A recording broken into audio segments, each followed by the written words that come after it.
साथ संगत जी प्यार से कहिए धन निरंकार जी। साथ संगत जी, आपके सामने दो चोर की कहानियाँ सुना रहा हूँ जो अपने जीवन से जुड़ा रहता है। जैसा कर्म करोगे वैसा फल पाओगे। तो साथ संगत जी, जो दो चोर रहते हैं, दो चोर आपस में दोनों चोरी करते हैं। किसी के घर में किसी का कोई सामान चुरा लेते हैं, किसी का धन दौलत चुरा लेते हैं। उन लोग का रोज़ का यही काम था साथ संगत जी।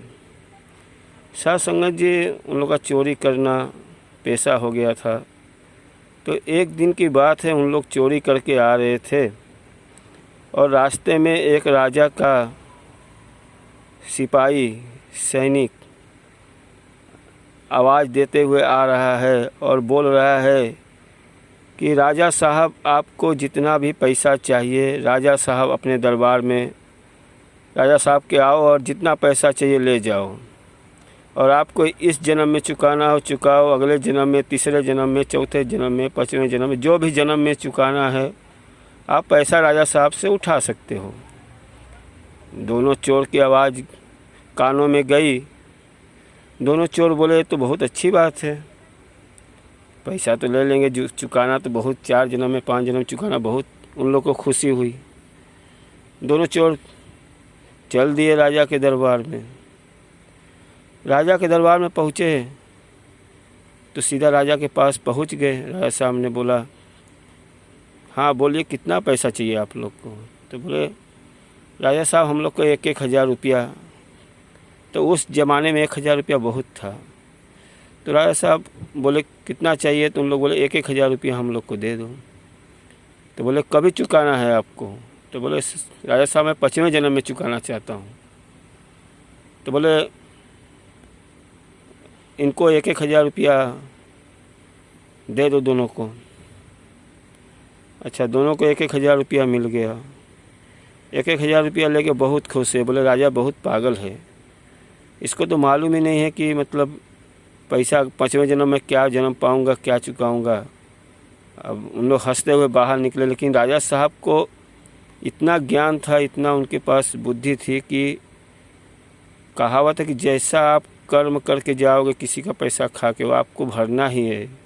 अगले जन्म में चाहे दूसरे जन्म में, वो तो आपको आके यहीं पे चुकाना है। तो राजा साहब को तो ज्ञान था।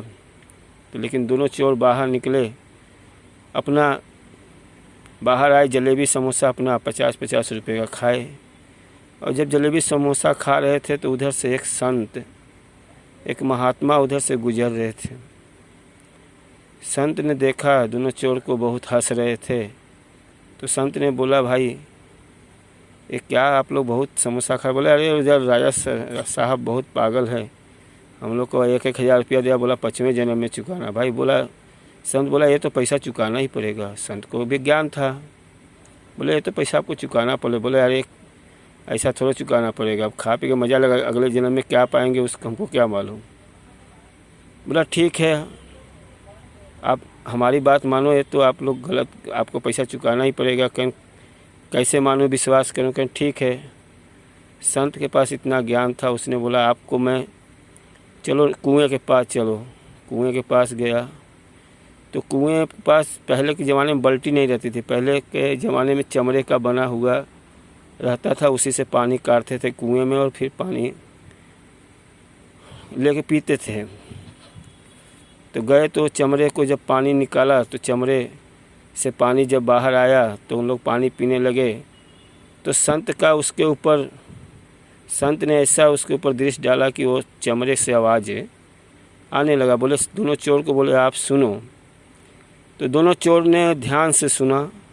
चमड़ा बोल रहा था, भाई साहब आप लोग क्यों पैसा ले रहे हो? एक कर्म करोगे जैसा, वो पैसा भरना ही भरना है।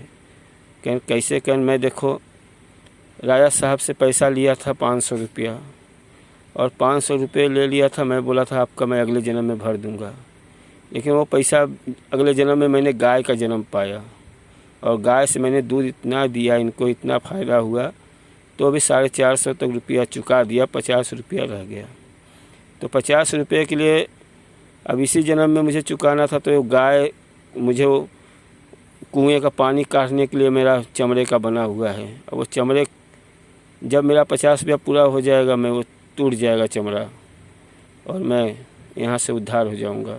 तो इसीलिए भैया जो पैसा लिए हो तो भरना ही पड़ेगा। अपने मेहनत से जो करोगे वहीं आपका ईमानदारी है।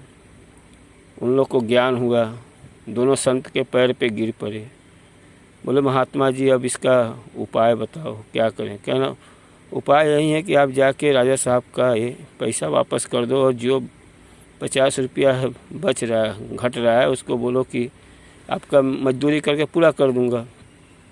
दोनों चोर गए, बोले राजा साहब मुझे हाथ जोड़ता हूँ आपका पैसा ले लो। कितना कितना है? बोले 950 है, 50 रुपये का नाश्ता किया। तो बोले भाई 50 रुपया कभी चुकाओगे? बोले नहीं अभी मुझे चुकाना है। कहना अभी चुकाना है तो फिर आप हमारे खेती में काम कर लो। तो उन लोग 50 रुपये का जो भी खेती में 2 दिन 4 दिन लगा उसमें काम किए। काम करने के बाद उन लोग को अच्छी शिक्षा मिली, ज्ञान मिला। उन लोग आए फिर संत महात्मा से मिले। बोले संत महात्मा क्या करूँ? कहना अपने विचार को अच्छा रखो, किसी का बुराई मत चाहो, किसी का तुम एक पैसा चोरी मत करो। अपने मेहनत से जो होता है वो आपका ही है और किसी के ऊपर गलत नज़र मत डालो। दोनों चोर को ज्ञान हुआ, दोनों चोर आपस घर आए और अच्छे से गृहस्थी में अपना काम करने लगे, अच्छे से रहने लगे। इसीलिए बोलता हूँ साथ संग कि भाई किसी का देख के पैसा कुछ भी गलत मत करो। अपने में कहा गया है सेवा सिमरन और सत्संग। इसीलिए बोला हूँ साथ संगत जी आपको आगे क्या बोलूँ, आगे जो भी गलती क्षमा चाहता हूँ। धन निरंकार जी। साथ संगत जी प्यार से बोलना धन निरंकार जी।